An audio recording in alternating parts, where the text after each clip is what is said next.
One of the dream elements that we get asked about periodically is guns. Now, actually, it kind of depends on the country. Here in America, it's a little bit more common. People over in Europe don't seem to have as many dreams with guns in them, but that could just be a cultural thing because they don't have as many guns. So for my Swedish friends, you may not have seen this, but some of you have. Guns, what do they represent in a dream? Now, think about it. If somebody points a gun at you, you're going to do whatever they say, most likely, right?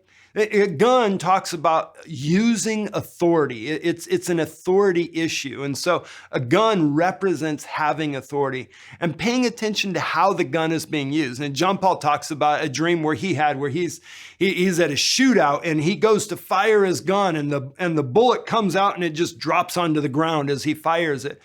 And it's, he wasn't able to operate in the authority that he was supposed to operate. And the Lord actually helped him to grow in that authority in that season so that he was able to operate in the authority he was intended to operate in.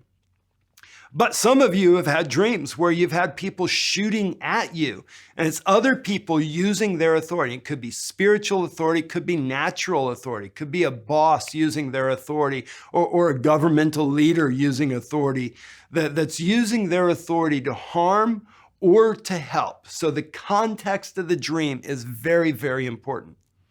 Now, I had a friend whose son began to have a series of nightmares where a witch was attacking him in his dreams. And it took a while for them to find out. When they finally got him to talk about the dreams, because he would wake up screaming, he explained that he had this witch who would come into his room and would stand there and would tell him how he was going to kill him and kill his whole family. Now, this boy is 8 years old. That is a terrifying dream. That is not a fun dream at all. And so they were telling him, you don't have to be afraid. You can actually tell that witch to go in Jesus' name. Next time, if that witch ever comes back in your dream, you just tell her to go in Jesus' name. And so he goes to sleep. After a few days, he hasn't been waking up. And so they ask him, well, hey, did the witch ever come back? And he goes, yeah, actually, I had that dream again. And she came back and I picked up a gun and I shot her. And they're like, oh, you don't have to shoot her. You could just tell her to leave in Jesus' name. She has to leave. He goes, no, if that witch comes back, I'm going to shoot her again. Now, here's what's going on. He actually understood the metaphor. He was picking up his authority and using his authority to remove that attack.